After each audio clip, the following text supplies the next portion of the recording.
Before we start, I wondered if anyone has any questions specifically for Michael. Not to put you on the gun, Michael, but... No, I'm ready for anything. So I will just turn it over to you now. Namaskaram. Today I'm going to be, well, I'll start by talking about the 12th paragraph of Nāṉ Ār, and then we'll see how we go. But if at any time any of you have any questions, please don't hesitate to interrupt me. The 12th paragraph is a very short but very sweet paragraph. Just 3 sentences. In the first sentence, Bhagavan says, Kadavalum Guruvum Unmayal Verala. God and Guru are in truth not different. Bhagavan taught us a very refined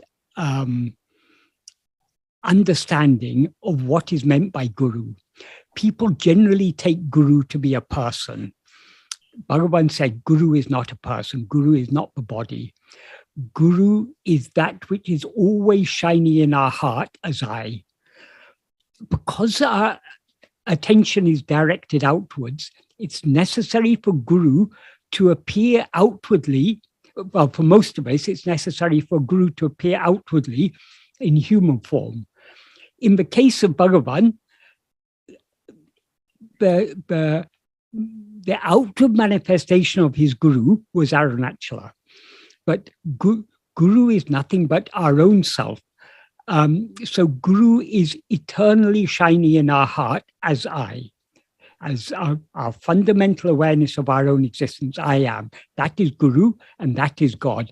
So Bhagavan often used to say, God, Guru, and Atman are one and the same. Atman means our own self. In this context, it means what we actually are. That is that fundamental awareness I am. So those of us who have come to Bhagavan many years after he left the body, as is the case for most of us, we should not feel that we have somehow missed out on seeing Bhagavan. He has shown us where we can truly see him. The real Ramana Darshanam is not merely seeing the outward form. The real Ramana Darshanam is only Swarupa Darshanam. That is seeing what we ourselves actually are, seeing our own real nature. That is seeing Bhagavan. And that is seeing God. And we can only see that by being that. We can't, that can never be an object of perception. So it's only by being as we actually are, but we are truly seeing Bhagavan. So this is a very important truth that Bhagavan taught us. And this is why Bhagavan's way is quite different to most other traditions in India. In India, different spiritual traditions are called sampradayas. And generally, they start off with some guru, like Adi Shankara, who appoints a successor. In the case of Adi Shankara, he established, generally it is said 4 mutts. Some people say 5 mutts, including Kanchipuram. And for each of those mutts, he installed a successor. So there are always 5 Shankaracharyas, the heads of all these 5 different mutts. Likewise, in so many other traditions, there's a lineage of gurus. Each guru appoints a successor. But Bhagavan never appointed any successor because that is unnecessary. According to the refined teaching that Bhagavan gave us of what is guru,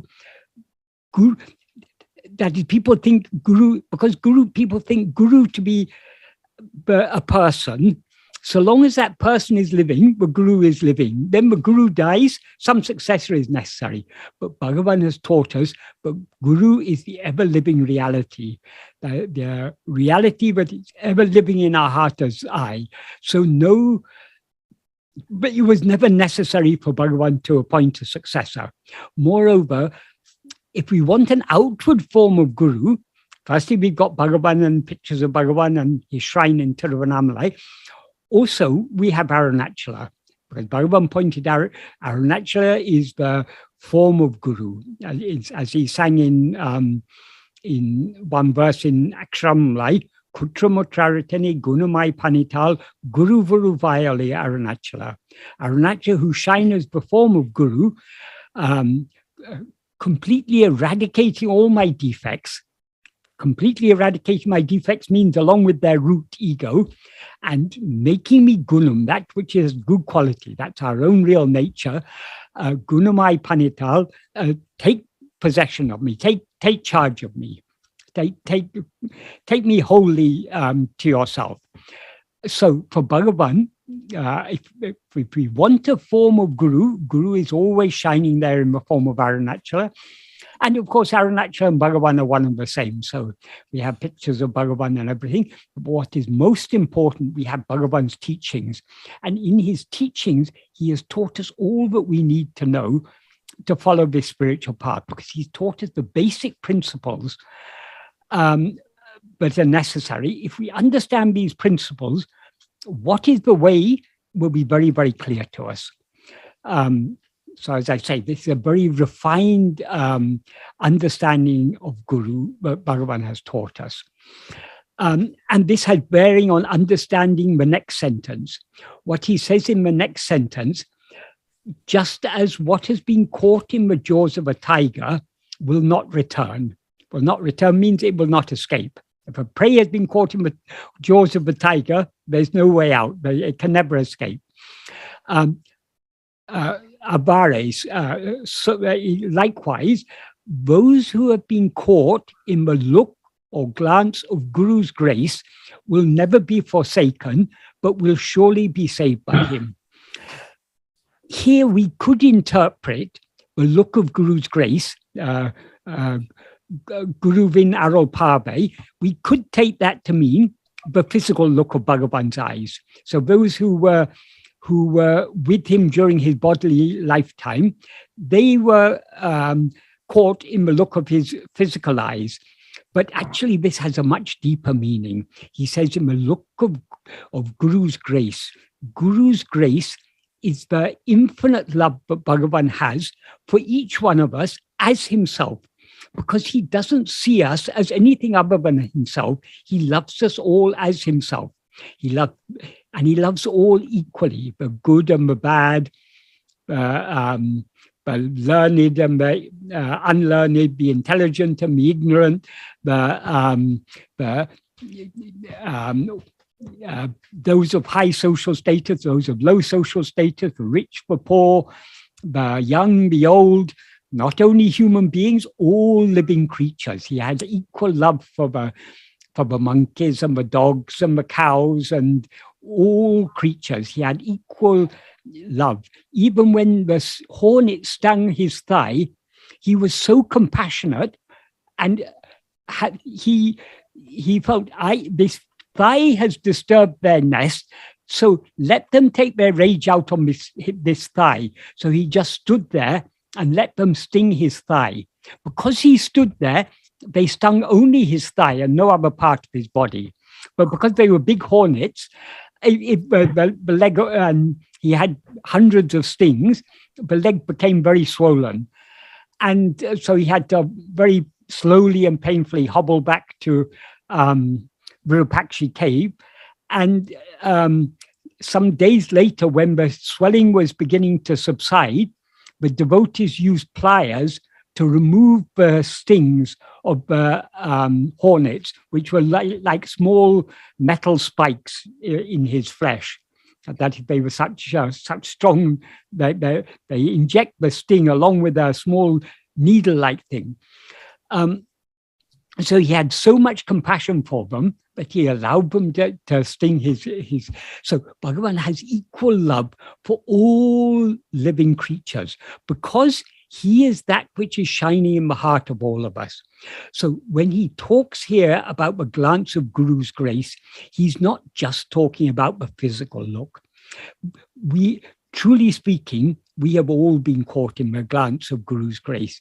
But having been attracted to Bhagavan and his teachings, we've been caught in the look of his grace in a very special way. So he assures us, Avaral, by him, that is, Bhagavan is giving us an assurance here. Guru himself is taking this responsibility. Avaral, Rakshika Padavarai Andri. Rakshika Padavarai means he will certainly be saved. Andri is a contrasting word. I translated it here as but it's actually got a bit more force in Tamil. On the contrary, Orukalum Kaivida Pada, not even at one moment will he ever forsake us. So he's given us an assurance here. He will certainly save us and he will never forsake us. However, he gives an important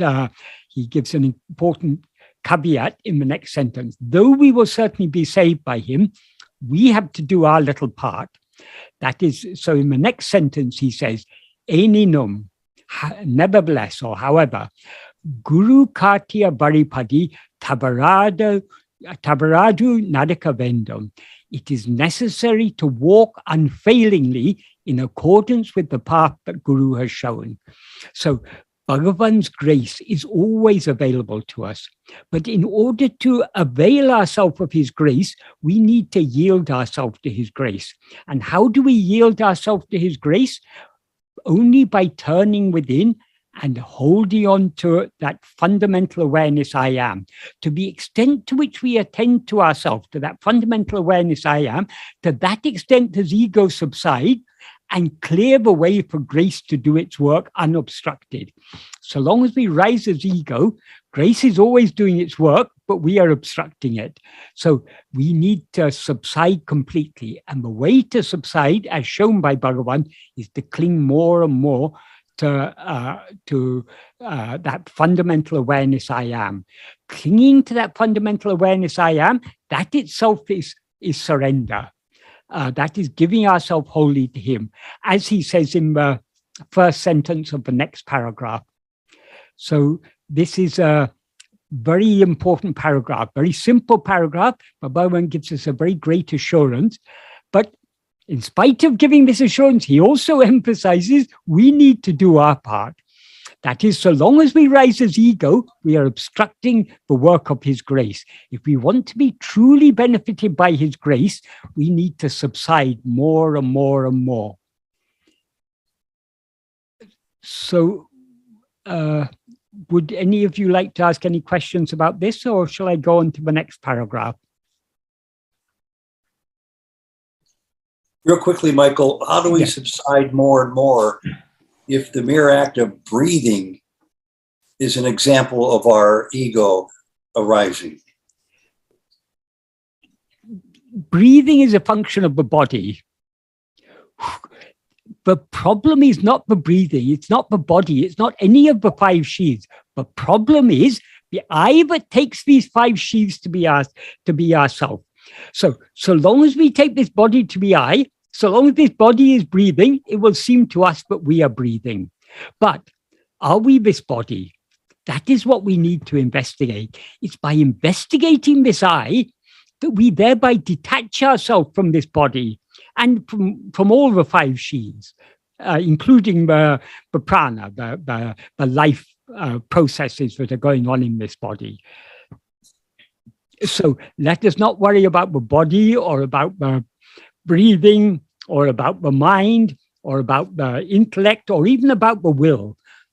What we need to do is to hold fast to self-attentiveness. If we hold fast to self-attentiveness, everything else will be taken care of. Because these things are not holding on to us. We are holding on to them. We are holding on to them and are complaining that we are bound. We are not bound at all. We are binding ourselves by our attachment to these things. So in order to be free, we need to let go of these five sheaths. How to let go of them? Only by holding on to ourselves. The more we hold on to ourselves, the more these five sheaths will drop off, because they're attached to us only because we're holding on to them. So we hold on to them by allowing our attention to go outwards. By turning our attention back within and holding on to I am, we are thereby releasing our hold on these and allowing them to subside. And to the extent they subside, ego, which rises only by holding them, also subsides. So Bhagavan's path is so simple. All that is required is to attend to ourselves more and more keenly. This is the way to subside. And attending to ourself is, in fact, the definition for self-inquiry? Yes. Self-inquiry is only, in a later paragraph, in paragraph 16, Bhagavan defines what is Atma-vichara. Atma-vichara is always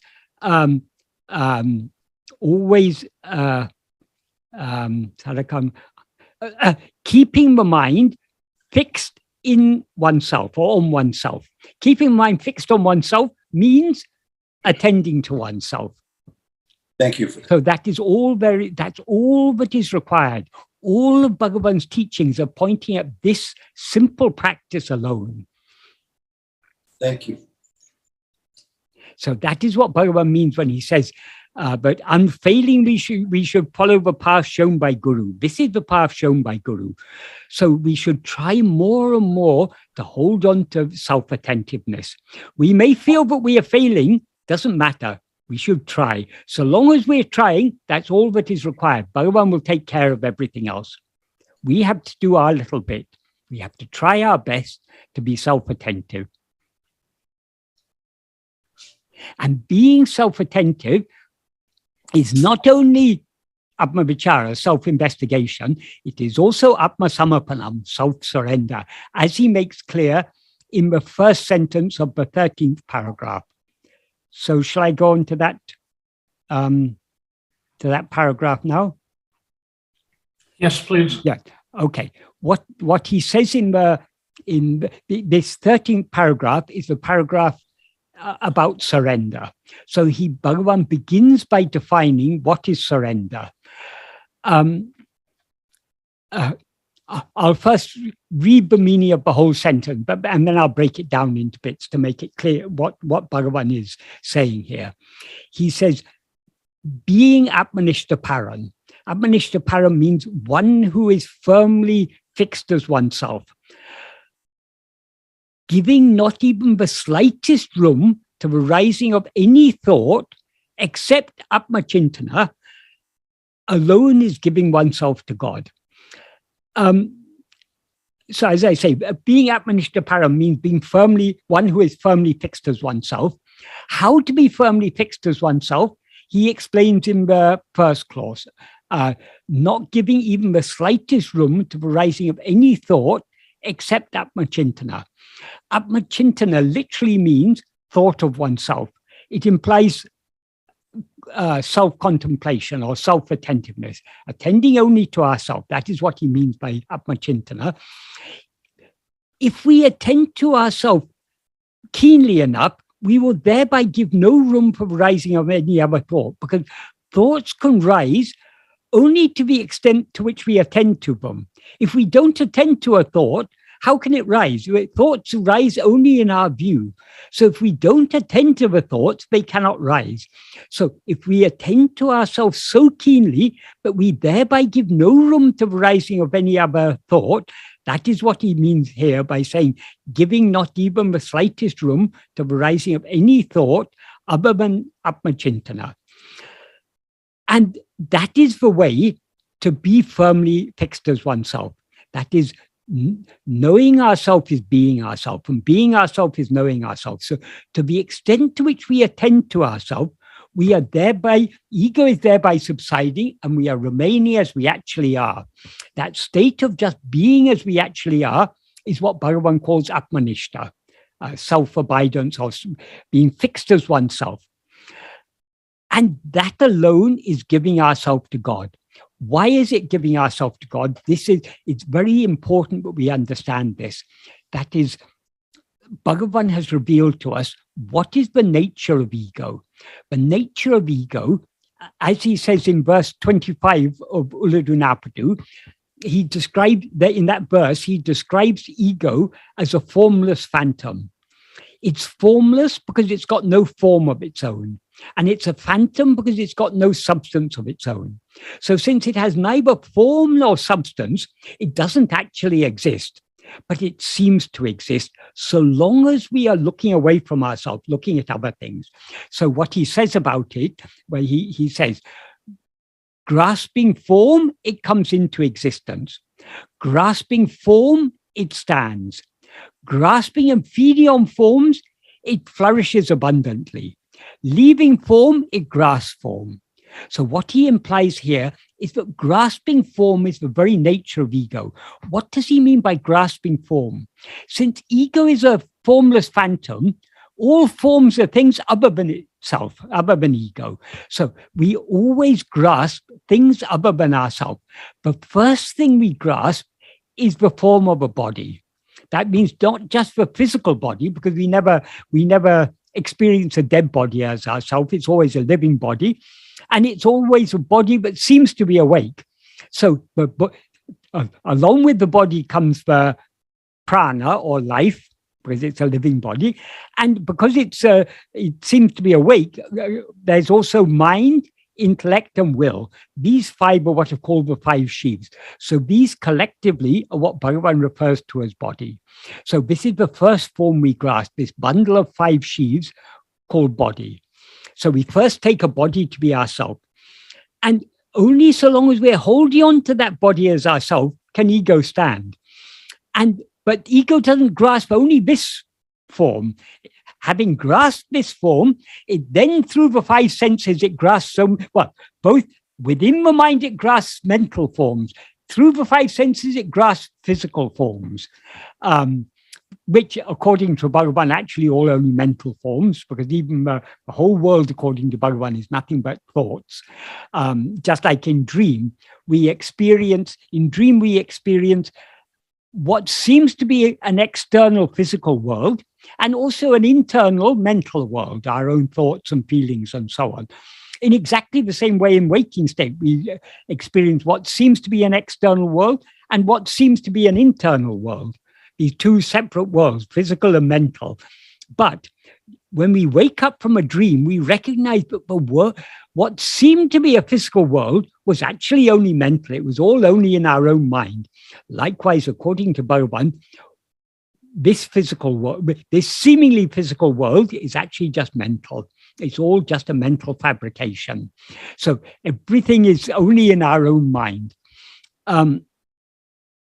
So as I was saying, referring to this verse 25 of Ulunaptu, there Bhagavan is revealing that the very nature of ego is grasping form.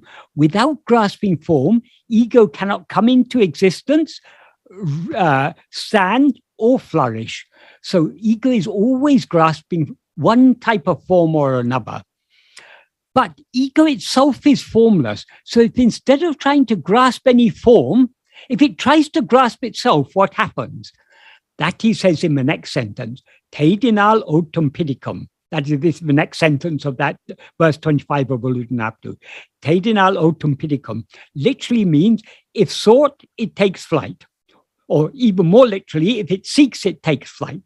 But in Tamil, it's possible using active voice to express things in a very impersonal way. Whereas in English, if you want to avoid using a subject, we have to say it in passive voice. In Tamil, you can speak without specifying a subject in the active voice. So the literal meaning is it seeks. So if what seeks what? If ego seeks itself, that is, if ego tries to hold on to itself, if it tries to investigate itself, to attend only to itself, otum pidicum. Otum pidicum means running, pidicum means holding. So holding, running. It's an idiom just like take flight in English. So it runs away, in other words. Why does it run away? Because ego doesn't actually exist. We seem to be ego only so long as we're looking at other things. If we look at ourselves, there's no such thing as ego to be found. All we find is what we actually are, which is pure awareness, the fundamental awareness I am. So Bhagavan in this verse, and in so many other places also, he reveals that the nature of ego is to rise, stand, and flourish by attending to things other than itself, but to subside and dissolve back into its source by attending to itself. When such is the nature of ego, how can we surrender this ego? There can only be one way, and that is by attending to ourselves. So long as we are attending to anything else, we are feeding and nourishing this ego. We are perpetuating the illusion that this ego actually exists. And the illusion that ego actually exists only exists in the view of this illusory ego. So it is wholly unreal. But in order to know that it is unreal, in order to know that there is no such thing as ego at all, we need to look at ourselves. Now we see, so long as we're looking outwards, we seem to be ego. If we look within to see who am I, we don't find any ego. We just find the pure awareness I am. When we experience ourselves as pure awareness, ego is thereby destroyed, because ego is nothing but the false awareness, I am this body. So ego is destroyed and pure awareness alone remains. We remain as pure awareness, because what knows pure awareness is only pure awareness. So this is the way to surrender ourselves. So though Bhagavan sometimes used to say, there are two ways: either investigate what you are or surrender yourself wholly to God.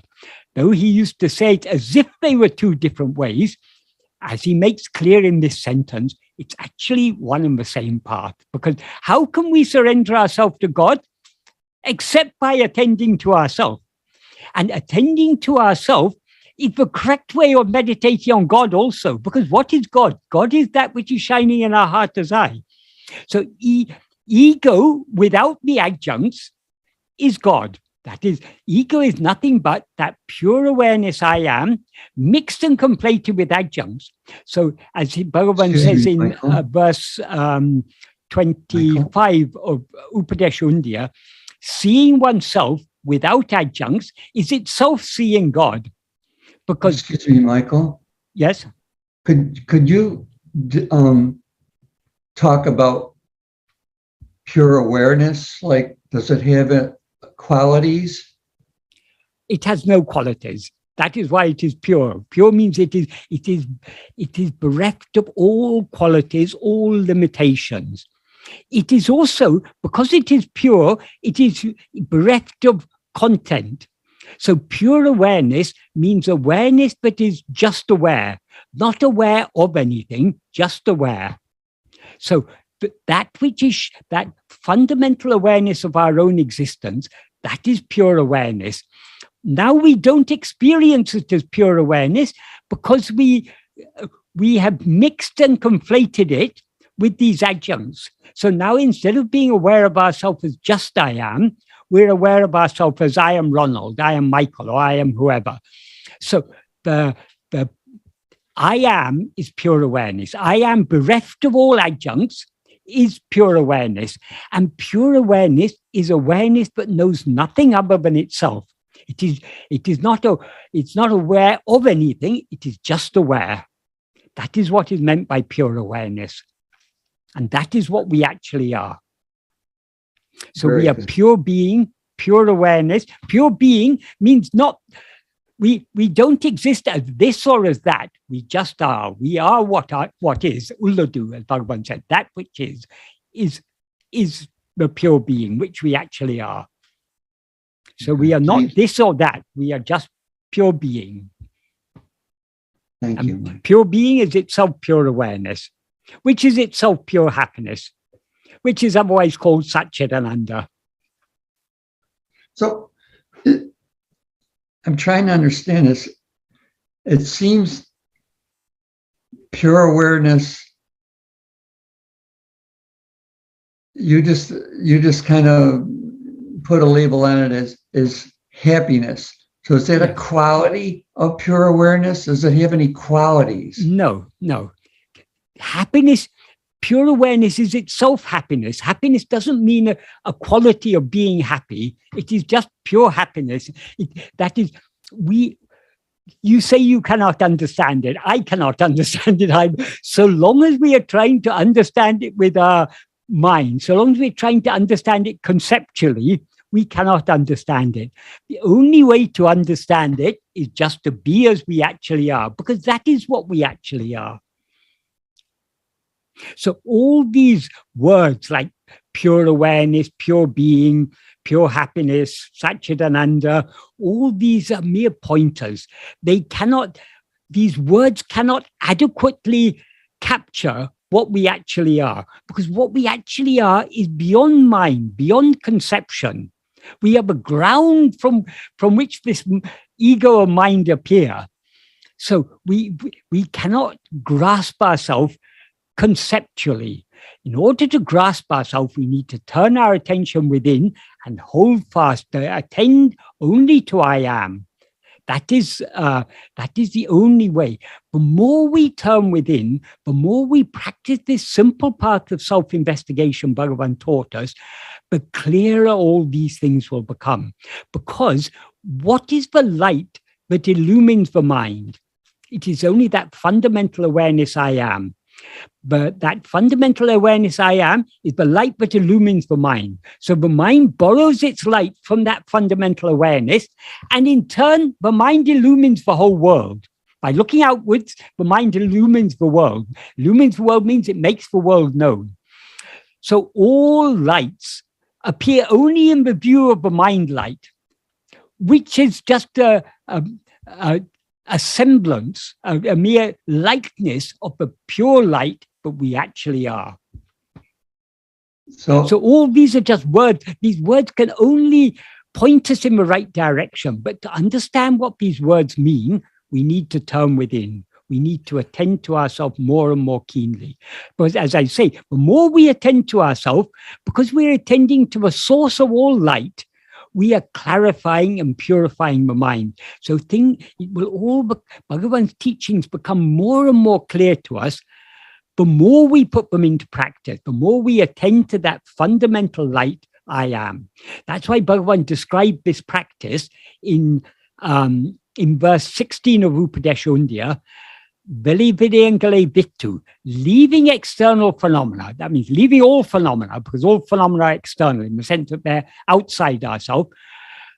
Manam tanoli uru ordale, the mind knowing its own form of light. What is its form of light? Just that fundamental awareness I am.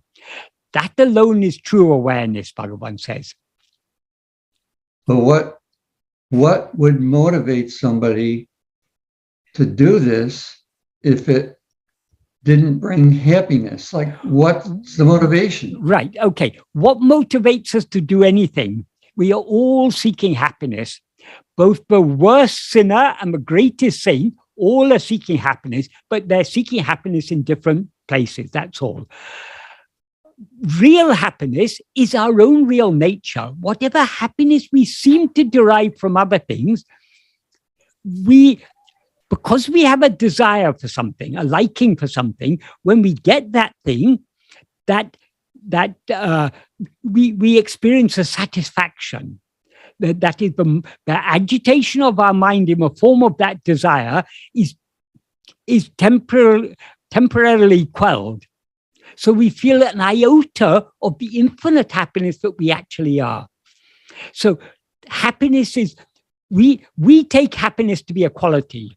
Because we are now, when we rise as ego, we experience pairs of opposites: existence, non-existence, knowledge, ignorance, awareness, non-awareness, happiness, unhappiness. We experience all these pairs of opposites. So long as happiness seems to us to be one of a pair of opposites, it is a quality.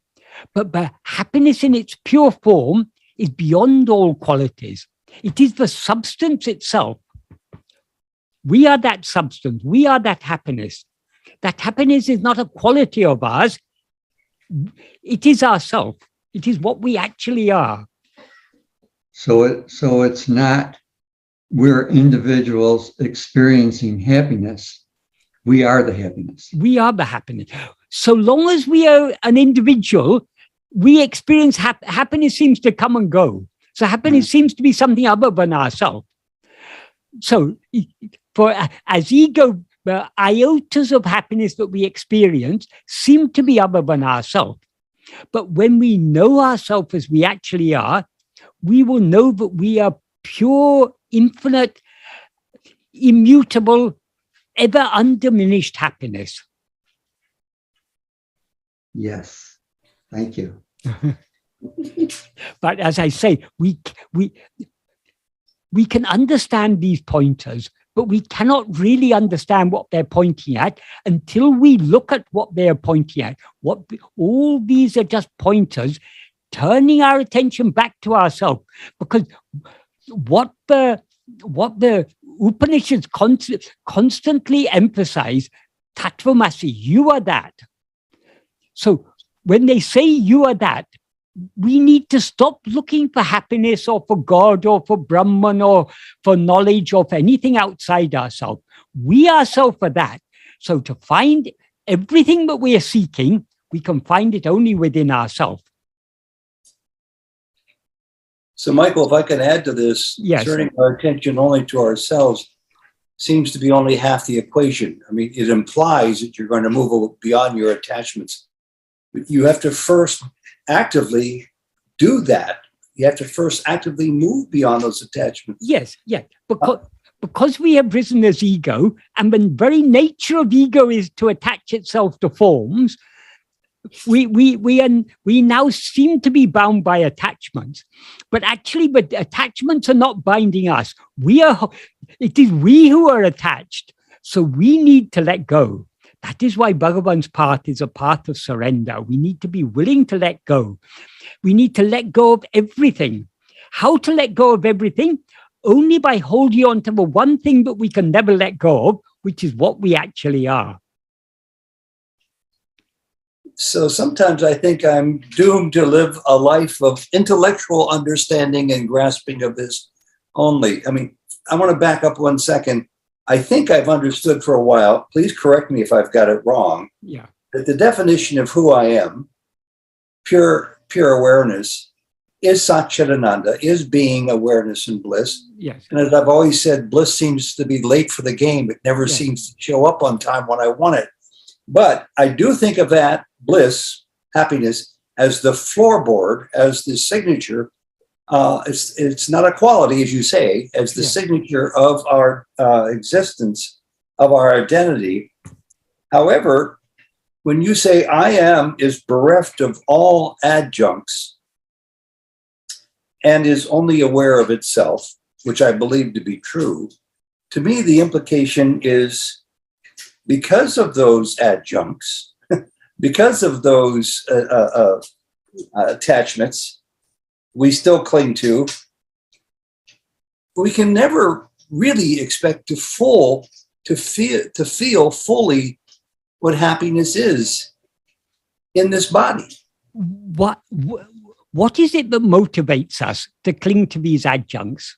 Well, the happiness, for one thing. Yes, because as Bhagavan says in the next paragraph, what we'll talk about next time, the 14th paragraph of Nāṉ Ār, he says, because of aviveka. Aviveka means lack of discrimination, lack of correct judgment. So we wrongly think that happiness is coming from external objects. And so we are constantly seeking that happiness outside ourselves. So we think this body and mind are a source of happiness for us because we take them to be ourselves. So we are attached to them. So we need to wean ourselves off our attachment to everything other than ourselves. The only way to wean ourselves of attachment to all other things is to cultivate attachment to ourselves. We cultivate attachment to ourselves only by trying to hold on to ourselves, by being self-attentive. So this is a process. This practice of self-investigation, it is a process of switching our attachment, our identification away from all other things back towards ourselves. That's why Bhagavan said, now we're aware of ourselves as I am this. Meaning I am this person, I am Ted or I am Michael or whoever. What the ultimate truth is not I am this or I am that. The ultimate truth is I am I. So we need to switch our identification away from all other things. We need to identify ourselves with ourselves alone. Who am I? I am I. That is why Bhagavan gave so much importance. Why Bhagavan, in so many places, he used this term, Nāṉ or aham, which means I am I.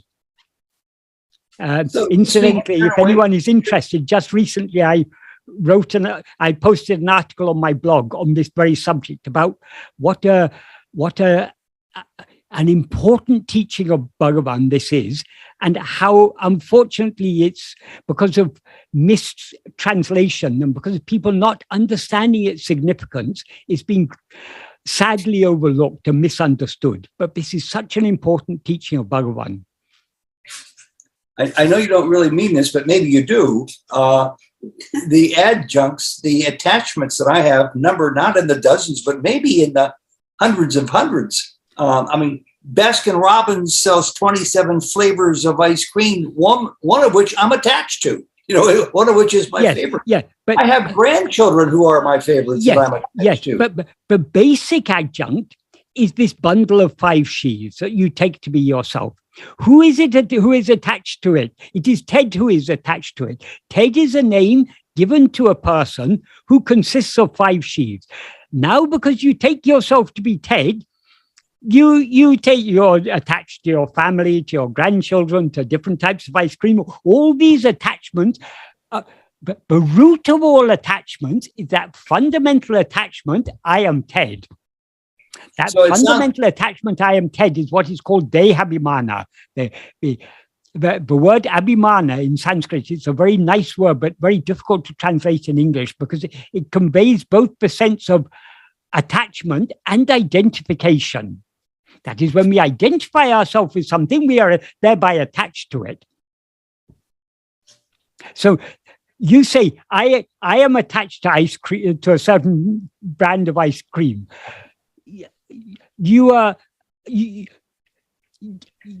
because you are identifying with that liking, with that desire for that particular ice cream, you say, I am attached. You are not attached. You are held on to that liking and say, and identify yourself with that liking and say, I like this.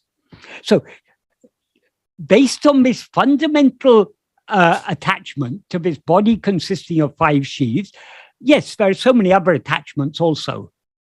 But if we can cut this fundamental attachment, which is what rises as ego, that is, ego itself is that attachment. If we get rid of ego, we get rid of all attachment.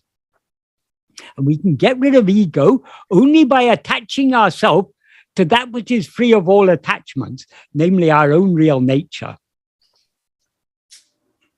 So it sounds like turning towards true self, self-inquiry, the I am, is far more powerful than spending my time distancing my I am self from the attachments. You can't push away this world. Let the world and the body and the mind and everything, let them be as they are. That's key. We need to hold on to ourselves. We shouldn't be concerned about this person, but we take ourselves to be. We should be concerned only with our own being, with what we actually are. We should hold on only to I am. The adjuncts seem to be clinging to us because we are holding on to them. If we let go of them, they will drop off. The only way to let go of them, because the very nature of ego is grasping, instead of grasping anything else, we need to grasp ourselves. That is the way to subside. That is the way to surrender. That's why Bhagavan said, being so keenly self-attentive, but we thereby give no room to, not even the slightest room to the rising of any other thought, that is giving ourselves to God. So this is true self-surrender. I'll be quiet from now on, but the key, what's really key to me, Michael, maybe it's something you've said 1,000 times, but it's only really clicking now, is that you can't, or to use your accent, you can't push away from your attachments. Yes. Really distance yourself from them. All you can do is draw yourself closer to the I am. If we want to get rid of our attachments, the very effort to get rid of them is attending to them. Attention is itself attachment. Good. So what if we want to attach ourselves to ourself alone, we need to attend to ourselves. We can see that very clearly. The more you attend to something, the bigger and bigger it looms. For instance, supposing you've got a favorite football team or something. The more you think about how your football team is doing this season, is it going to win the league and all these things, the more you dwell on that, the more and more important that becomes to you. And when your team fails to make it, that's the end of the world. It's the greatest disaster.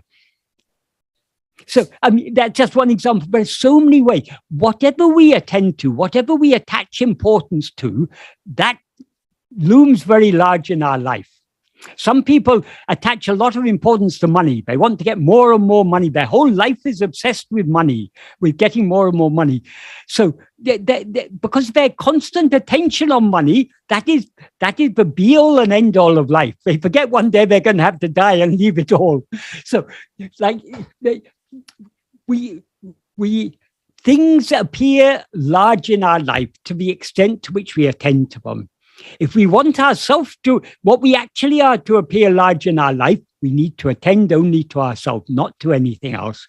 Because everything else is trivial. Whatever we are now experiencing, it appears and it disappears. None of it is real. Even this person we take ourselves to be has appeared and is one day going to disappear. In fact, this person disappears every night when we fall asleep, but reappears the next day. Well, one day, this person is going to die. It's going to disappear forever. So why should we attach importance to anything other than what we actually are, which is just this fundamental awareness I am? This is what we need to be attached to. Only by attaching ourselves to this can we free ourselves from all other attachments. So I find myself becoming, and it's a term I made up, I find myself becoming towards my granddaughters, for example. This sounds strange, but it's how I feel. Lovingly indifferent. In other words, they're my granddaughters. They're beautiful human beings with a future ahead of them in this world of illusion. Mm. But to be the truth of who I am, yes, as soon as I can, yes, I sort of have to turn a bit of a blind eye toward the world and become lovingly indifferent to it. Yes, but whose grandchildren are they? Yeah, that's right. They're Ted's grandchildren. So Ted should be loving and kind and caring to them. But are you Ted? You need not detach yourself from your grandchildren. You need not detach yourself from your family. You need not detach yourself from anything. All you need to detach yourself from is from Ted. If you detach yourself from Ted, you detach yourself from everything.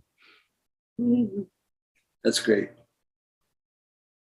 So we as a person, we have a certain prarabdha. We have certain relationships, certain commitments and everything. All that goes on according to prarabdha. So we are like actors playing a role on a stage. We have to act the part. We have to that is when if an actor is really acting well, they wholly enter that part. So we wholly enter this part, but at the same time, we are always aware we are something other than this. So we hold on to I am and let Ted play the part he has to play in the world. It's a good explanation. Thank you. Because it's only by detaching yourself from Ted that you can, so long as you're attached to Ted, whatever other things you may think you're detached from, you can go and sit in a cave on top of a mountain, leave the whole world, leave your family, leave everything, but you're still attached to Ted. So the problem isn't solved. That's why Bhagavan's path is a path of complete renunciation. But Bhagavan never prescribed external renunciation. He said, if it is the prarabdha, external renunciation will come. So some people, it's their destiny to be sannyasis, to live an outward life of renunciation. But if it's your destiny, you'll be married, you'll have children, you'll have grandchildren, all these things. This is all for the outward person. But the real renunciation is detaching ourselves from this person that we seem to be. So we shouldn't be concerned about, that's why Bhagavan often used to say, the grahasta, that means the household or family person who doesn't think I am a grahasta is a better sannyasi than the sannyasi who thinks I am a sannyasi. So Bhagavan was always giving emphasis to the internal renunciation. Internal renunciation means detaching ourselves from the person we seem to be. That is all that is required. And the only way to detach ourselves from this person is by holding on to what we actually are, which is just that fundamental awareness I am.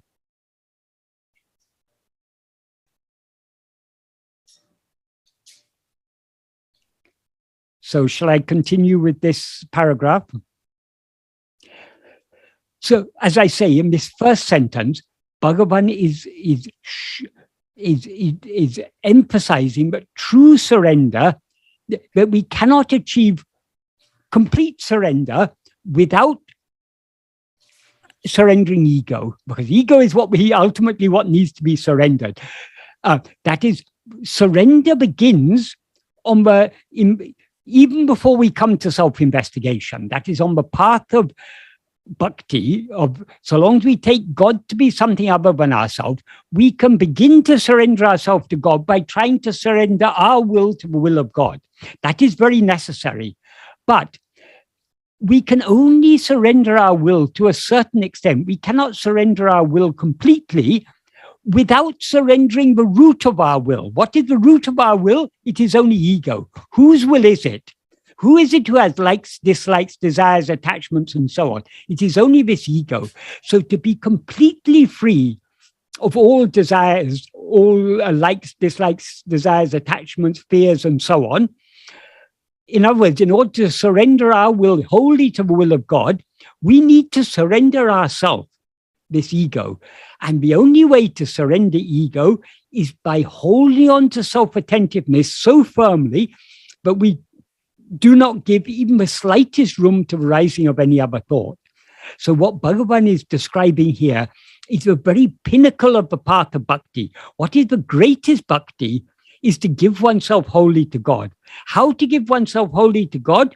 Only by clinging to self-attentiveness. This is what Bhagavan is emphasizing here. So this is such an important sentence. What Bhagavan reveals in this sentence is so important. But then an issue may arise in our mind. Bhagavan says we have to cling so keenly to self-attentiveness that we don't give room to the rising of any other thought. But I've got so many responsibilities in this world. I'm a grandfather. I've got to take care of my children and my grandchildren. I've got so many cares and responsibilities, and I've got. We all have so many. There's so many things because we identify ourselves with a certain person, and each person has a certain role to play. We identify ourselves with this role and think, "Oh, I've got to do this. I've got to do that." Therefore, how can I do all these things if I don't think about it? So I can't think only of myself. I have to think of other things we may think. The rest of this paragraph, Bhagavan is emphasizing why we need not think of anything else, why it's sufficient if we think of ourselves, everything else will be taken care of. In the next sentence, he says, even though one places whatever amount of burden upon God, that entire amount he will bear. So in the context of the previous sentence, what did this sentence imply? What Bhagavan implies here, even the burden of thinking, we can put that burden on God. That is, why should we think about what we need to do? Leave that entire burden to God. Our only duty is to hold on to self-attentiveness and be unconcerned about everything else. Let God take care of everything. If we have such an attitude, he will take care of everything. So Bhagavan says it very forcefully in Tamil. Isam peril, that means on God, evalavu, that however much bharate, however much burden we place on God, and patalam means even if we place however much burden on God, so it's a very emphatic way of saying it, avalavayum, that entire amount, bahitu kolkara, he will bear. So we can leave even the burden of thinking to Bhagavan. He will take care of everything. All we need to do is to hold on to self-attentiveness. If we hold on to self-attentiveness, he will take care of everything else. So it's, as in the previous paragraph, here Bhagavan is giving us very great assurances. And these assurances are very great supports to us in our effort to turn with him more and more and more. And then in the next sentence, he says, he draws out the implication of this even more forcibly. He says, since one Parameshwara Shakti is driving all karyas, Parameshwara Shakti, Shakti means power. Ishwara means God. It also means it's God as the ruler. So Ishwara Shakti means ruling power or the power of God. Parameshwara Shakti, Parama means the supreme, the highest of all. So that there is one supreme power that is driving all karyas. Karyas means whatever needs or ought to be done, or whatever needs or ought to happen. So whatever is meant to happen is being made to happen by him. Whatever ought to be done, he will make us do. Supposing we have to work for our family, we have to toil away 18 hours a day working. Give the body and mind to him. He will make them do whatever is necessary to do. So whatever needs to happen will happen. He will make sure it happens. Whatever our body, speech, or mind need to do, he will make them do. So Bhagavan is giving us a very great assurance here. So when such is the case, instead of we also yielding to it, why to be perpetually thinking it's necessary to do like this, it's necessary to do like that? That is in our life we often seem to be faced with dilemma. Should I do this or should I do that? And we are often driven by a sense of obligation. Oh, I have to do this, I have to do that. This is necessary, that is necessary. Bhagavan said, why to think all this? Leave all this to him. So he says, instead of yielding ourselves to that Parameshwara Shakti, which is driving all karyas, making everything happen just as it's meant to happen, why should we be perpetually thinking, oh, I have to do this, I have to do that, I have so many responsibilities, and so on. So Bhagavan is saying, leave the entire burden. Leave the burden of thinking to him, leave the burden of doing to him. Whatever this body, speech, and mind need to do, he will make them do. So we need not be concerned about these things at all. And then he concludes this paragraph giving a very beautiful and powerful analogy that to illustrate this previous sentence. That is what he says in the last sentence is, though we know that the train is bearing all the burdens, why should we who go traveling in it, instead of remaining happily, leaving our small luggage placed on it, and it's placed on the train, suffer bearing it on our head? That is, if we are traveling in a train, the train is carrying all the burden. It's carrying us and our luggage and so many other things it's carrying. It is not necessary for us to sit in the train with our luggage on our head. We can put the luggage aside and the train will carry the luggage. The luggage will be perfectly well taken care of if we leave it to the care of the train. The train that is taking us to our destination will take our luggage along with us. So we can leave all our burdens entirely upon God. And Bhagavan, when he writes things, he's very, very carefully worded. He says, namadaya Syria muttayum, our little burden, he says, our small luggage, adil pottu vittu, leaving our small luggage placed on it means on the train, sukhamai iramo, instead of being, sukhamai means happily or comfortably, or sukham is to be in a good condition, to be in a comfortable, happy, contented, satisfied condition. It's very sukham. The simplest English translation of it is happiness, but it's got a much broader connotation with just happiness. It's got the sense of satisfaction. It's got the sense of being at ease. The opposite of dis-ease, which is dukkha. Dukkha means dissatisfaction, dis-ease. So Bhagavan is saying, don't suffer, be happy. So if we carry the burden on our head, we will suffer. If we put the burden aside, we can be perfectly happy. The more we surrender, the implication here is, the more we surrender ourselves to him, the happier we will be. But instead of surrendering ourselves, if we want to carry our burdens on our head, he says, Ein kashta padabendum. Why should we suffer? Ade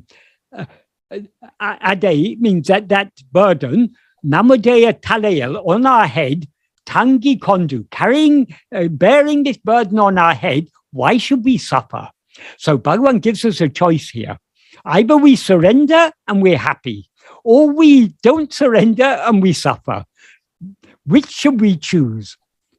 We can each choose whatever we want, but if we're wise, we should choose to surrender and be happy, rather than to not surrender and suffer.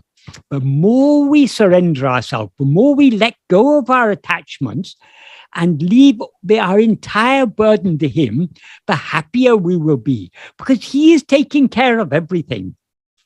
He is that one Parameshwara Shakti, that one supreme ruling power, but is making everything happen just as it's meant to happen, making even our mind, speech, and body do just what they're meant to do.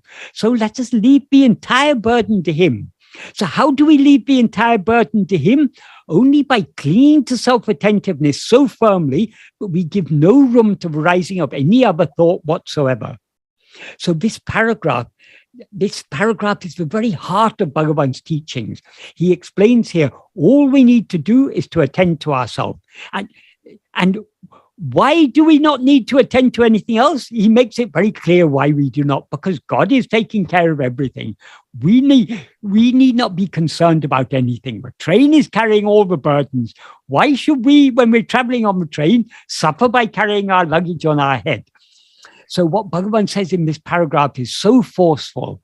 If we think deeply about what he says here and imbibe what he says, we will understand why there is no need for us to do anything other than attend to ourselves. Of course, because we still have desires and attachments and so on, we are not yet sufficiently willing to surrender our entire burden to him. But let us at least begin trying to surrender our burden more and more.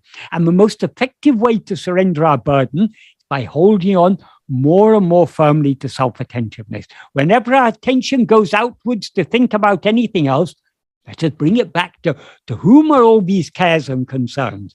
They're only to me, then who am I? So this paragraph is the very heart of Bhagavan's teaching. And it's very apt to come after the last sentence of the previous paragraph, in which he says, nevertheless, it is necessary to walk unfailingly in accordance with the path that Guru has shown. What is the path that Guru has shown? How to walk unfailingly is what he explains in this 13th paragraph. We need to surrender ourselves completely, leave everything to him, and we can do so only by clinging to self-attentiveness. Om Namo Bhagavate Sri Arunachala Ramanaya. Mike, I think I have a question here, but Yes. I'm not exactly sure. So I'm just going to see what kind of words come out of my mouth. Okay, because right, fine, that's fine. I think I'm a little confused. This is talking in here. It talks about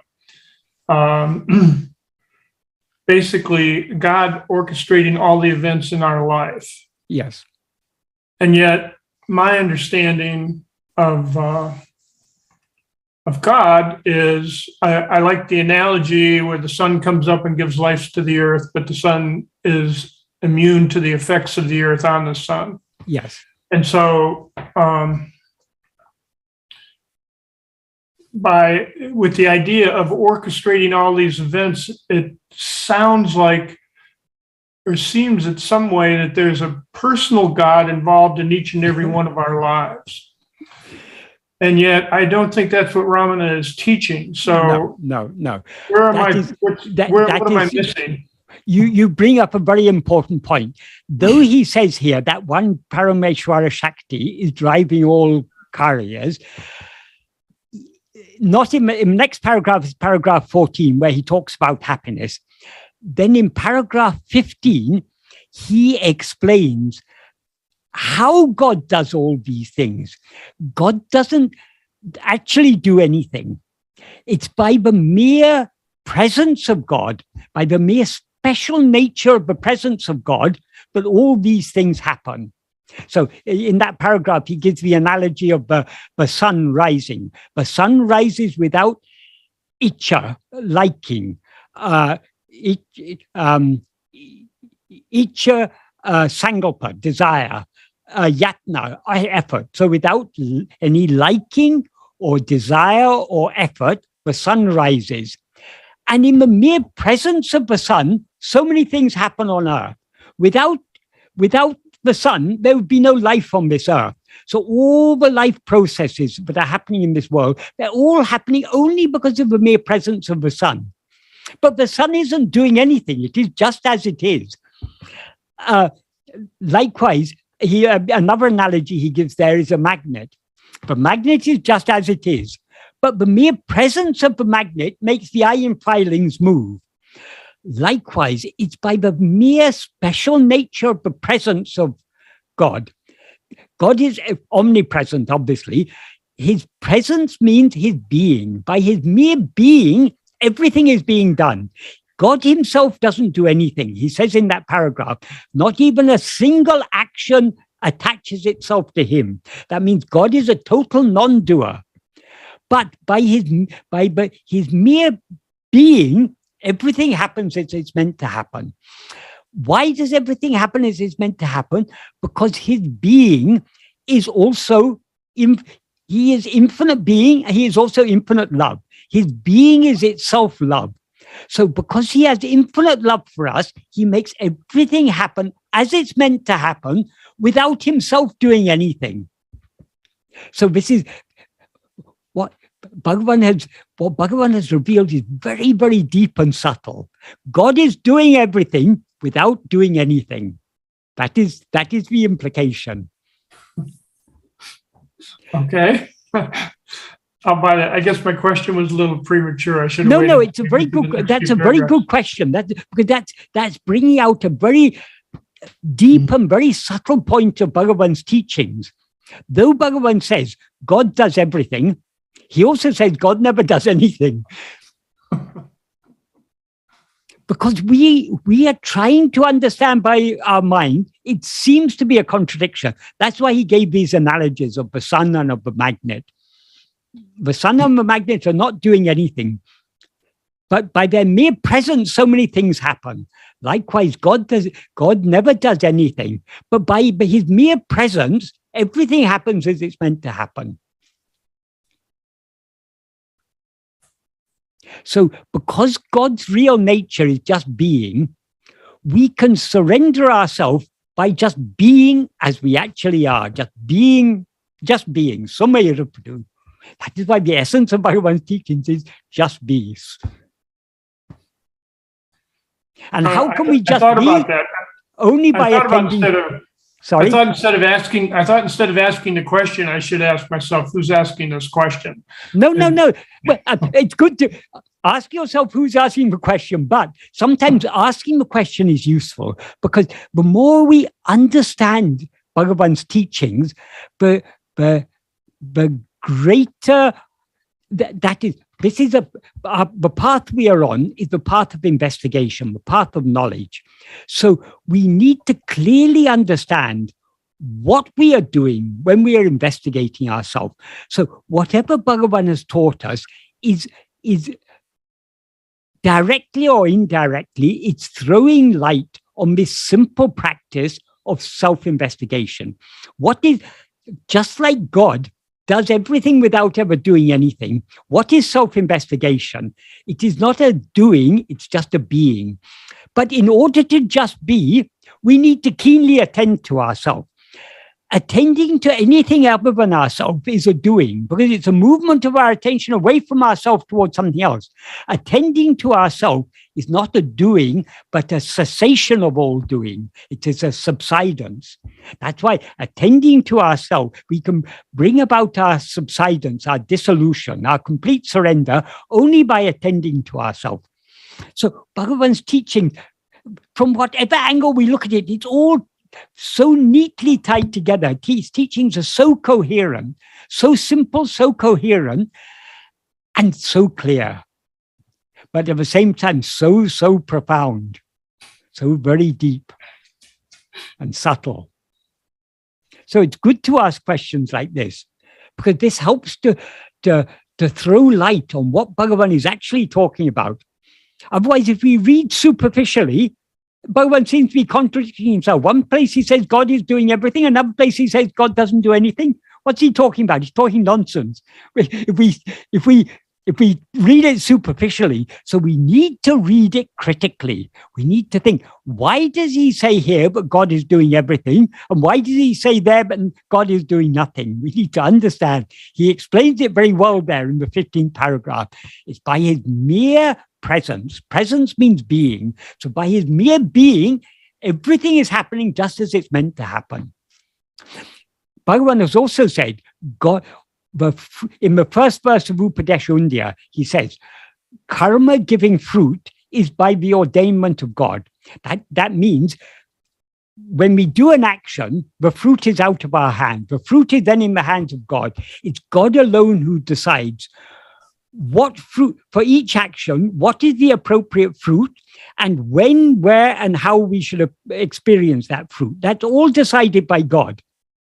So that means a lot of work for God. For so many countless billions of jivas, not only humans, but so many others, are doing so many karmas. So God has a lot of work. For each and every karma, he has to decide the appropriate fruit and decide when and where to give the appropriate fruit. It's a lot of work for God. How does he do all this work? Just by being as he is. Because he is infinite love, by his mere being as he is, everything happens just as it's meant to happen.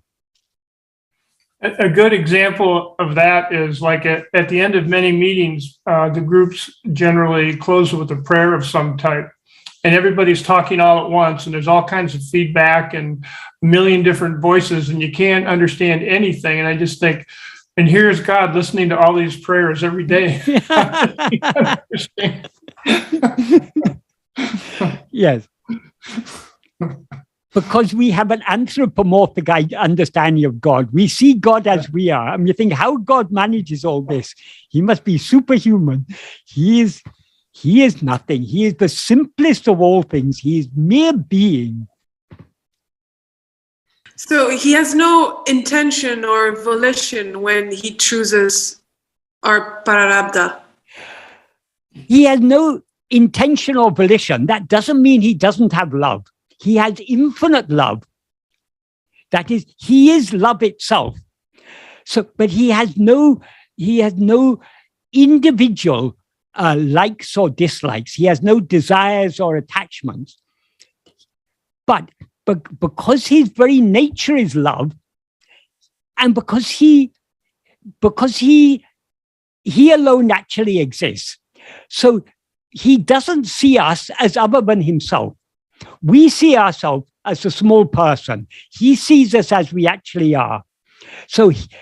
And because he loves us as himself, he wants us to be happy as he is. We can be happy only but it's only by the dissolution of ego, the eradication of ego, but we can experience the infinite happiness that we actually are.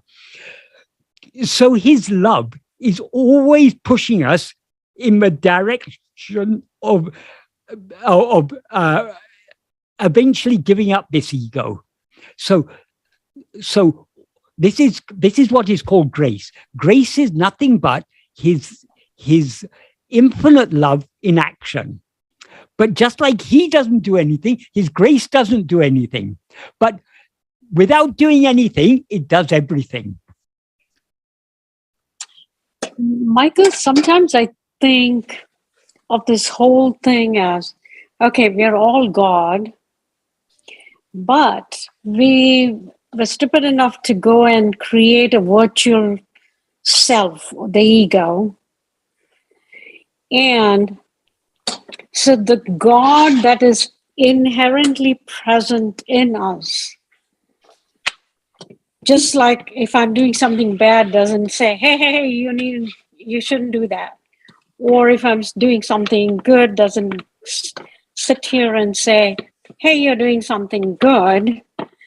But just as an observer within that virtual reality of mine, if I go back, I find that awareness, which, is non-participatory. So in the same way, that God who we are and which our Atma is a reflection of. So once we get the virtual reality that we have created for ourselves, we fall back to that awareness, Satchitananda, without attributes and without any thing. That's how I view the whole thing. Am I wrong in that? No, you're not. But one thing you say, God is not telling us not to do this or to do that, or but this is good or that is bad. That is not entirely true, because we all have a sense of what is right and wrong. We all have a conscience. When sometimes we are faced with an option, we want to do something, but we know it's not the right thing to do. So our conscience tells us, no, don't do that. That's not the right thing to do.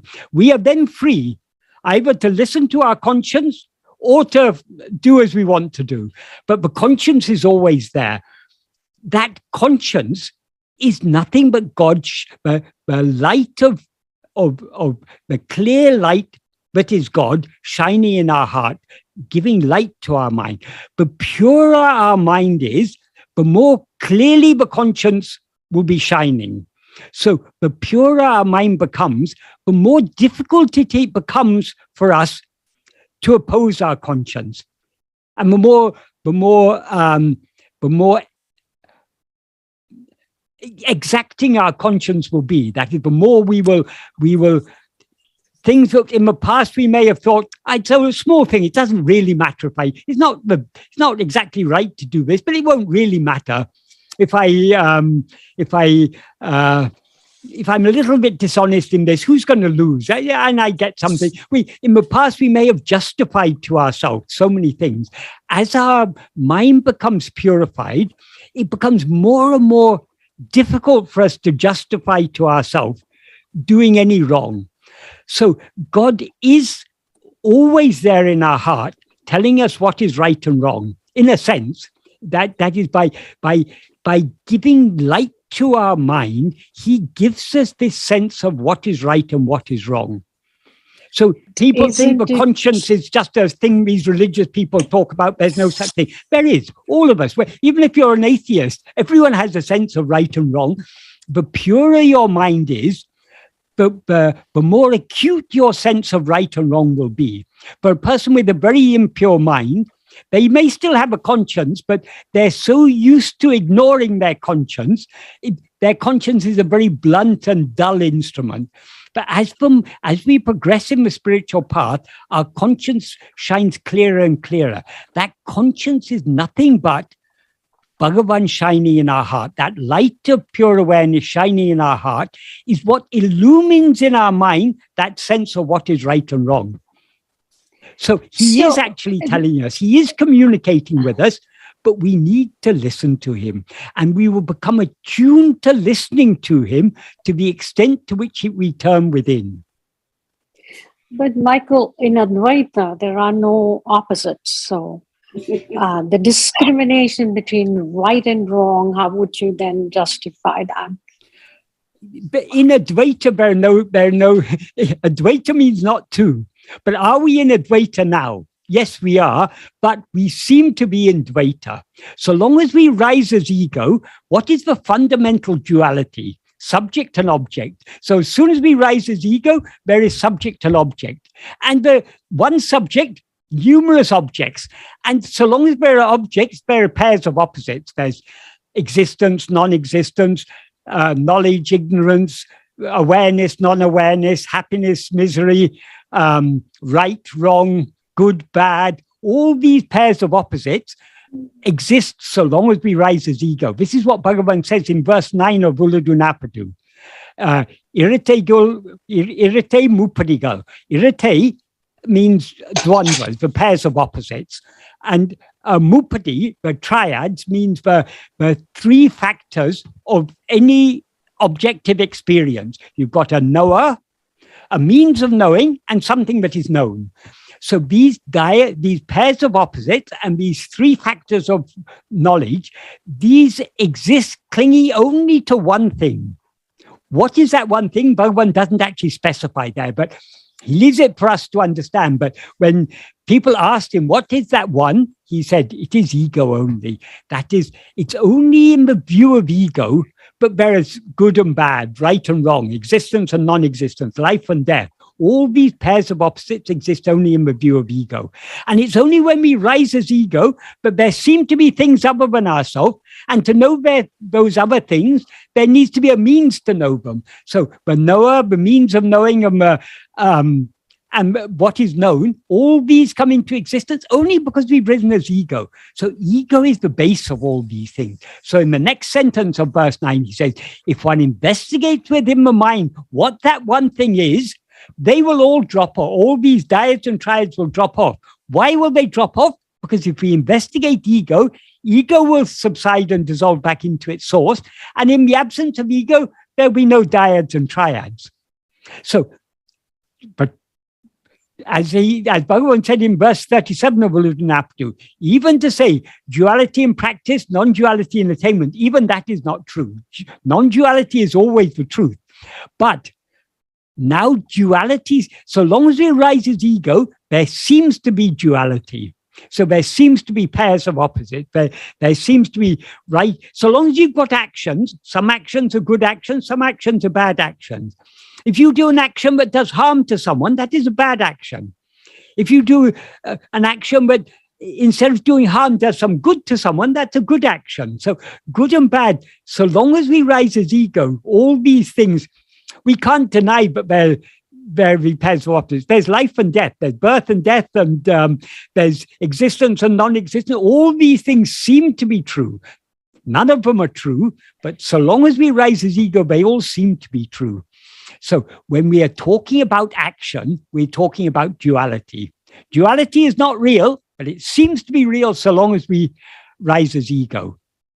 That is why Bhagavan says, so long as we are a doer of actions, we will be experiencing the resulting fruit. There you've got action, fruit. You've got another pair of opposites.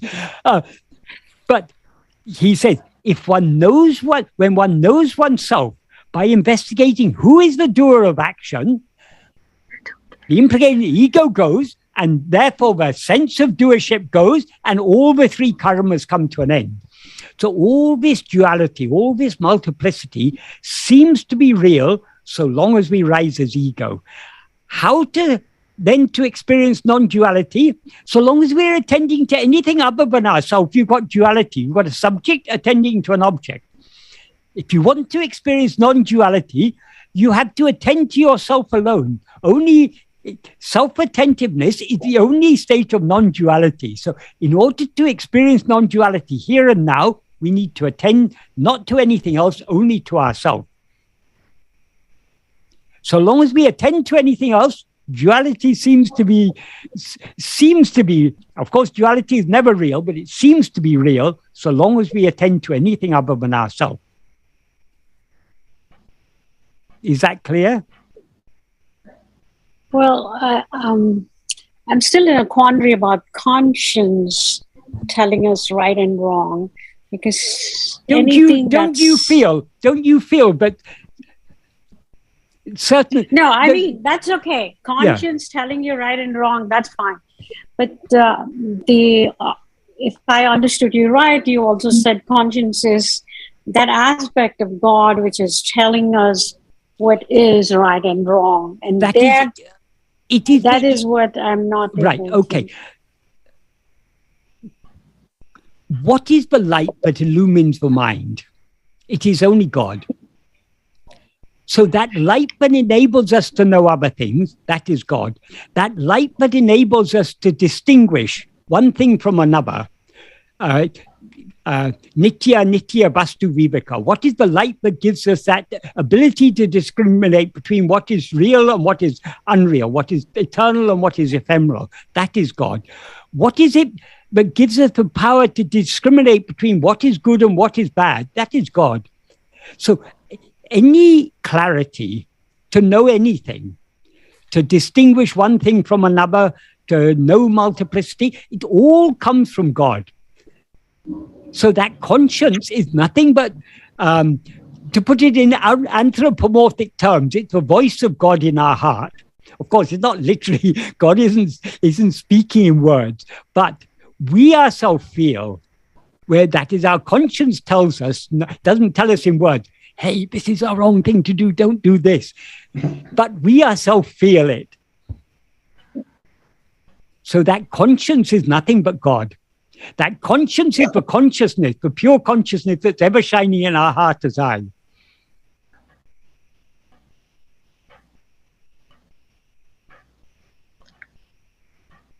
Any guidance we get in the right direction is coming only from God. Even our ability to, now we are talking about Bhagavan's teachings, even our ability to understand Bhagavan's teachings, how are we able to understand these things? What Bhagavan has taught us is very deep and very subtle. So how our dull minds are even having an inkling of what Bhagavan is talking about, it's only because he's shining in our heart as that light of pure awareness, giving light to our mind. That's why Bhagavan says, very beautifully he expresses it in verse 22 of Uladunapadu. He says, Mati Koli Tandu, giving light to the mind. Mati Kul Olirum, Mati, okay, we have to change the order of words around because Bhagavan put it in a different, because for poetry, you don't have to strictly follow the order. So I'll go according to the Anvayam, that's the words arranged in a logical order. Matikul Olirum Patil, in that Lord, Pati, God, who shines within that mind, giving light to the mind. So Bhagavan is the Lord who is shining in our mind, giving light to the mind. That is whatever awareness the mind has is a light that is given to him. He is the original light, the source of light, and the light that we use to know all this multiplicity is light given by him. But so long as we are knowing things other than ourselves, it is what is called chittabhasa. It is a reflection or a semblance of that original light of pure awareness. So in that God who is shining within the mind, giving light to the mind, Matiine ulle madaki, turning patidigital andri, except by turning the mind within and fixing it in God, who is shining within the mind, giving light to the mind. Patiye matial maditirital engan. How is it possible to know or to measure God by the mind? So in order to know God, we need to turn our mind within to that light that is shining within. He is that light that is shining in our heart, as I am. We need to turn our mind within and immerse it in completely in that light. That is the only way to know He who is giving light to the mind. So any clarity we have on any subject, even the scientists, for example, take Einstein, for example. One day he had an intuition. The theory of relativity suddenly struck him. At first, it was such a radical idea. He had no idea how he can. It seemed to him to be correct. It came to him very clearly, but how to prove it? He spent most of the rest of his life finding ways to establish that intuition he got. So he had a certain clarity about how this physical universe works. Where did that clarity come from? Only from that Lord who is shining in the mind. So all the great discoveries, whether in science or in ethics or in any subject, all clarity comes only from Him. But we have so much arrogance. I know so much. I have discovered so much. I know so much science and philosophy and religion. I. We usurp all these things. Nothing would be possible. We wouldn't know anything. The whole world would be, our whole life would be darkness, but for that light which is shining in our heart. So that light which shines in our heart enables us to know the world, enables us to discriminate what is real from what is unreal, what is eternal from what is ephemeral, what is right from what is wrong. It is all comes back to that light. So how to avail ourselves of that light, how to immerse ourselves in that light? Only by turning within and immersing this mind in that light. That means attending to ourselves more and more and more. Since you brought up Einstein, I have a question. Yes. Einstein said that everybody thinks I'm a genius, but the fact of the matter is that all knowledge is present and I just tapped into it. So is that a reality, that everything that we know, we don't know, which we will know 100 years later from now, already exists? And it's just that someone needs to tap into it? Because that knowledge, all knowledge is shining within us as the one basic knowledge, I am. But trouble is, instead of turning our mind within and immersing our mind in that one knowledge, I am, in that pure light of pure awareness, I am, we are directing our mind outwards. And so long as we're directing our mind outwards, there seems to be a world out there. There seems to be so much to know about the world. And before the time of Einstein, we had Newton's laws of physics was Newtonian physics. When Einstein came, he completely revolutionized physics. Newtonian physics still holds good in most circumstances, but in special circumstances, Newtonian physics doesn't hold good. But the theory of relativity goes beyond that. And still further beyond that is now this quantum mechanics. So long as the mind is going outwards, we're constantly discovering new things. But none of these things are real. They're all just an appearance. The more we attend to the more you attend to objects, the more you'll learn about objects. But that doesn't mean objects are real. Or whatever knowledge we have about anything, the source of all that knowledge is that which is shining in our heart as I. So if we look outwards, we can know little bits of knowledge. We can know a little bit about physics, a little bit about history, a little bit about geography, a little bit about philosophy. We can only know small iotas of knowledge. If we want to be all-knowing, we need to turn our mind within and immerse ourselves in that light of pure awareness, which is the source of all knowledge. When we immerse ourselves in that, we will know there is nothing to know other than that. But so long as we look outward, there seem to be still so, the more science discovers, the more it discovers there's more yet to be discovered. There's no end to, so long as we're looking outwards, there's no end. When Brahma was flying up to find the top of a column of fire, no matter how far he flew, he could never find the top of that, because the more we go outwards, the more the boundaries of knowledge recede away from us. The more we know we don't know. That is because of looking in the wrong direction. We cannot find true knowledge, we cannot find outside. By looking outside, whatever knowledge we gain is just an illusion. But true knowledge is what is always shining in our heart as eye. So yes, Einstein was right. That knowledge is all there. We just tap into it. But he tapped into it looking in the wrong direction. He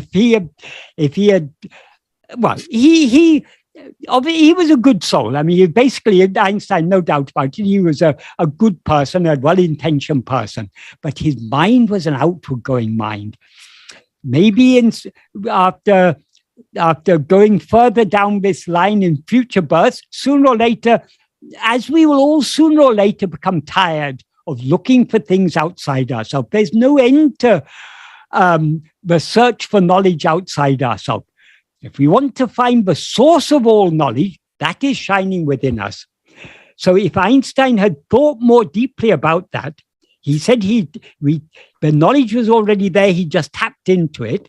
If he understood that knowledge was that which is always shining in him as eye, and if he had turned his mind within, then he would have lost himself in that infinite knowledge that we actually are. That infinite knowledge, but knows nothing other than pure being, I am. Because that's all that actually exists.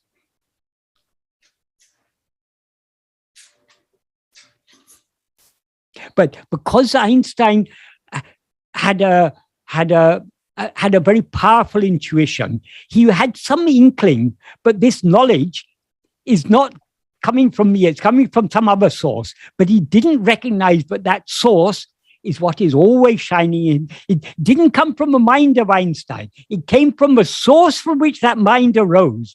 That is I am. It wasn't given to him to see that.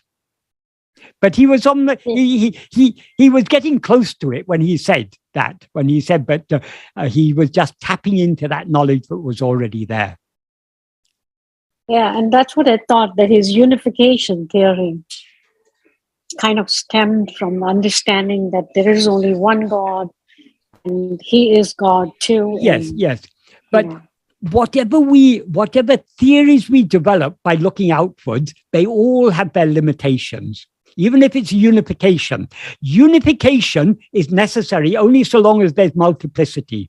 If we look within, we will see there is always only one, never many. So there's no need to unify anything. There's no need for there's no need for us to unite with God or to unite all knowledge. We just need to be as we actually are. That is what is called union with God, or the unification of knowledge. Just being the one that always exists as it is. The one with ekam eva advitiyam, one only without a second. That alone is the truth. Just being that is the truth. Yes. But therein lies the rub. It seems to me that until we just be that, we're sort of living a split personality. We are all... Which I don't hear anybody talking about very often. Let me just mention that, condensing this into the simplest terms I can think of, turning increasingly to the I am, to I am. Yes. Is the way out of the dream. Yes. But the Ted self still appears attached, connected to elements that seem real, although he's in the process of realizing that he does not exist, only the I am is real.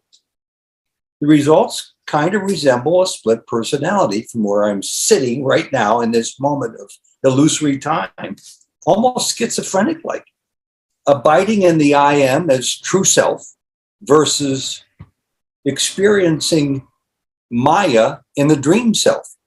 It's the illusory experiencing of Maya, because none of it is real. Einstein's theory outside of self into the world he thought he had existed in is pure Maya. And it's Ted's similar, much smaller scale look into the outside world that I cannot ignore is pure Maya. And it really is, in my way of thinking, a split personality predicament. First, you say you cannot ignore it. That is not true. Okay. If you attend, no, just attend to yourself. So long as all this outside world seems to exist only because we look at it. Okay. We manage to ignore it every night when we fall asleep. So I don't seem to have a choice yet not to see some of it some of the time. You do have a choice. You don't yet want to give it up. But the more you practice turning within to attend to yourself, the more it will drop off you. It will, that is, you will let go of it. You will be less attached to it. That's the promise that I cling to every day. Yes.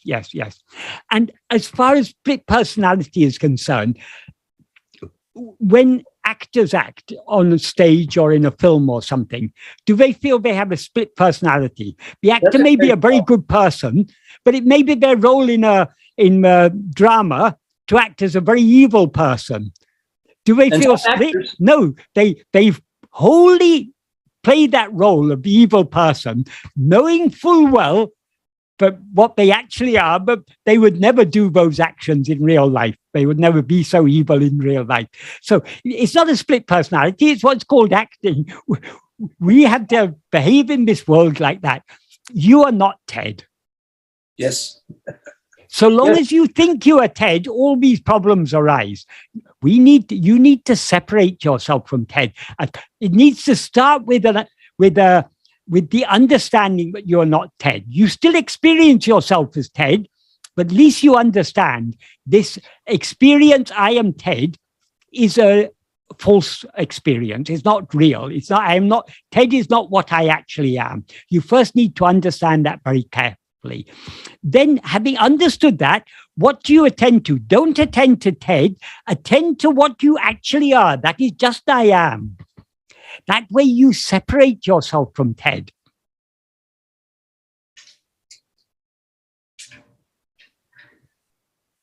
I guess the phrase for some people, easier said than done, comes into play just about now.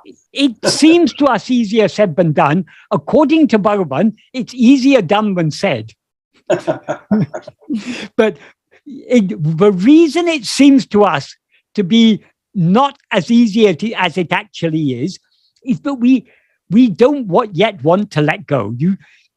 I don't want to let go of Michael. That's why why this illusion I am Michael is still so strong, because I'm not ready to let go of it. I can't blame Michael. Who is this I who is holding on to Michael so firmly? That is what we need to investigate. So let us not be worried about the person we seem to be.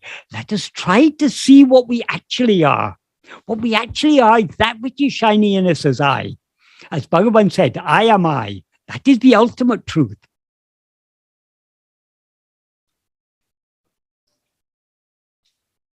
So we need to switch our identification from Ted or Michael or whoever back to I alone.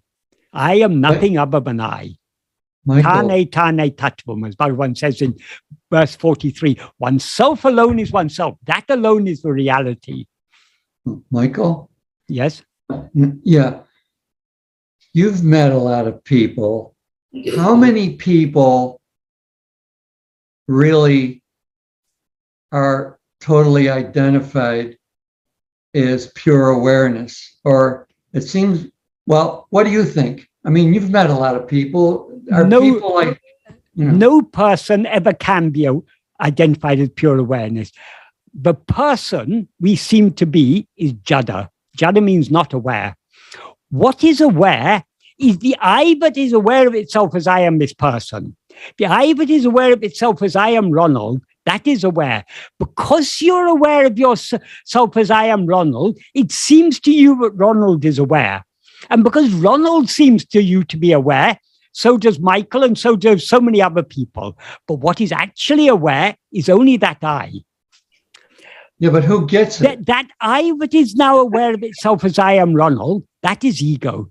This ego can never know itself as pure awareness, because ego must try to know itself as pure awareness. But as soon as ego knows itself as pure awareness, it ceases to be pure ego and remains just as pure awareness. Because pure awareness can never be an object known by us. We can know pure awareness only by being pure awareness. So by turning our attention away from all other things back towards ourselves, the more keenly we attend to ourselves, the more our awareness of other things drop off. And when we attend to ourselves so keenly, but we're aware of nothing other than ourselves, that is the state of pure awareness. As soon as we experience ourselves as pure awareness, ego, which is the false awareness, I am this person, is eradicated and pure awareness alone remains. So we think, is this person a jnani? Is this person a jnani? Is this person a jnani? When sometimes even in Bhagavan presence, people used to talk about people who were popularly believed to be jnanis. And there would sometimes be discussion in Bhagavan presence, is such and such person a jnani? And Bhagavan would just keep quiet and be indifferent towards that talk. But sometimes if people would ask Bhagavan, is such and such a person a jnani? Bhagavan would say, there's only one jnani. Who is that, Bhagavan? You are that. That is, jnana is not something outside. We can find, Bhagavan also often used to say, jnana me jnani. That means jnana alone is the jnani. Jnana means pure awareness. What knows pure awareness is only pure awareness. So it's not a person who is knowing pure awareness. It's not an ego that is knowing pure awareness. It is pure awareness that is knowing pure awareness.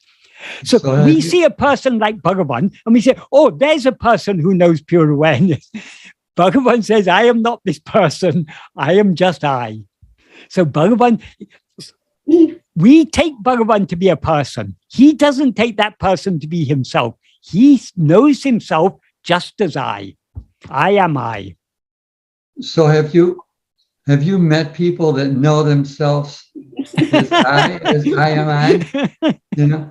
No, really. I mean, it's just like, does anybody get it? You know? How am I to know when I don't know myself? How can I know that other people, that some other person knows themselves? We cannot know about the state of others. Bhagavan hasn't asked us to be concerned about others. Let everyone be a jnani. What is it to us? So long as we still take ourselves to be this person, we are in ajnana. It's our own ajnana we need to get rid of. And we cannot get rid of our ajnana by looking outwards. We need to look within. So it doesn't matter who is a jnani or who is not a jnani. Who am I? That's all Bhagavan asked us to investigate. So let us investigate ourselves. I'm just trying, I'm looking for a little encouragement here, you know, like. If you want to find true encouragement, you will find that encouragement only within yourself. When we look outwards, we see so much multiplicity, so much confusion, so many different ideas, beliefs, and everything. So should we believe this? Should we believe that? Look within. Only by looking within will you get clarity, because the source of all clarity lies within you. To the extent to which you immerse yourself in clarity, all doubts will disappear and all encouragement will come. So if you want to find encouragement, look within yourself. Don't depend on anything else. The whole aim of Bhagavan's teachings is to tell us to look within, not to look outside. So let us not be concerned about who is a jnani or who is not a jnani. Who am I? That's all Bhagavan asked us to investigate. You yourself, Bhagavan said, in verse 13 of Uludnaptu, Bhagavan says, Jnana mam tane me. Oneself who is jnana alone is real. So you yourself are that jnana. Why should you be looking for jnana outside? Look for jnana within yourself, because you are that. Tattvamasi.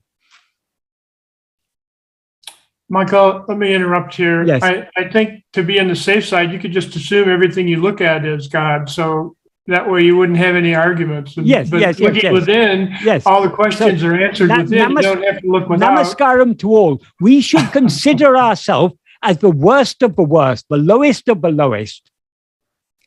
Bhagavan said, what makes God so great that he is fit to be worshipped by the entire universe? It is because he sees himself as lower than the lowest. Because of his supreme humility, Bhagavan used to say, humility is divinity. We are divine to the extent to which we subside.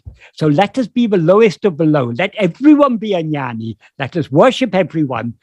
Let us namaskaram to everyone, but let us turn within and seek that jnana within our own heart.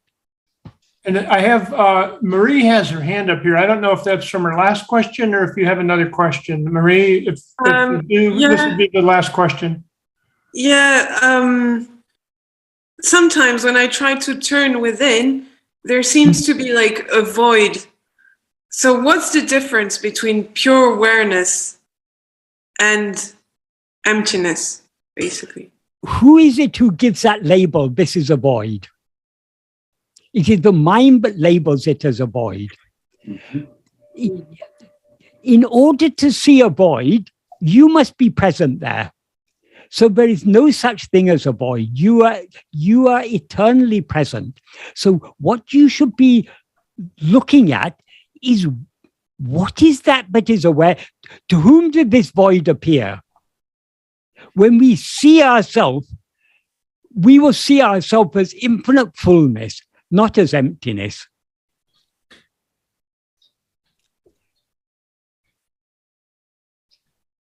But a fullness devoid of forms. It's devoid of forms, yes. It's devoid of all multiplicity. Like, viewed from the perspective of the waking or dream state, sleep seems to be a void. We didn't know anything there. But sleep is actually, according to Bhagavan, it's a state of pure awareness. We are not aware of anything in sleep. We are just aware. That is, we are aware only of our own existence, just I am. We're aware I am, that's all.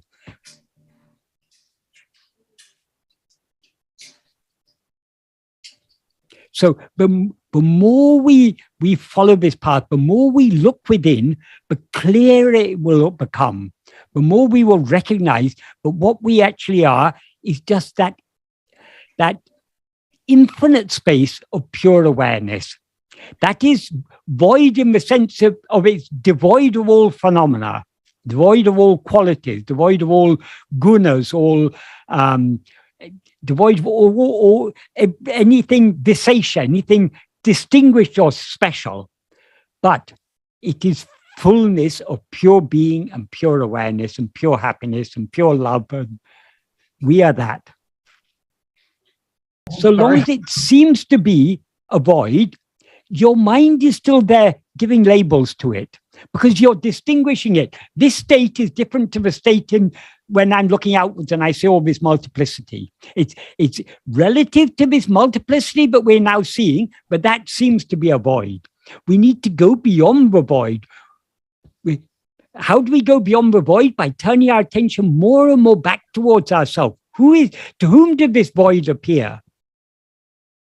So we need to go within deeper and deeper and deeper. Is that helpful or not helpful?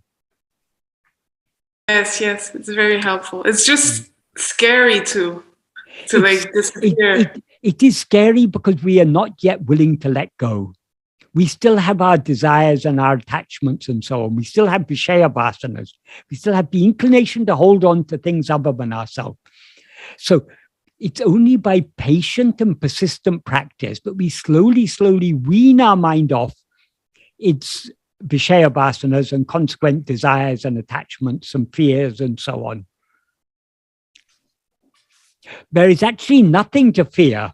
Because so long as we've got the slightest attachment, there's no danger of his ego being destroyed. When we are ready to embrace that wholeheartedly, then ego will dissolve in that. How to become willing to embrace that wholeheartedly? Only by patient and persistent practice of looking within. Thank you, Michael. Okay, Michael, I think that's about it for today. Right. Thank you very much for joining us again. Right. Okay, well, thank you. Today there were some very good questions also. So, because questions are focusing us on the core of Bhagavan's teaching. That's what's really important. And Michael, from the world of illusion, Merry Christmas to you. And Merry Christmas to you. Merry Christmas and Happy New Year and everything. All good wishes. Thank you. Loka samasta sukhino bhavantu. May the whole world be happy.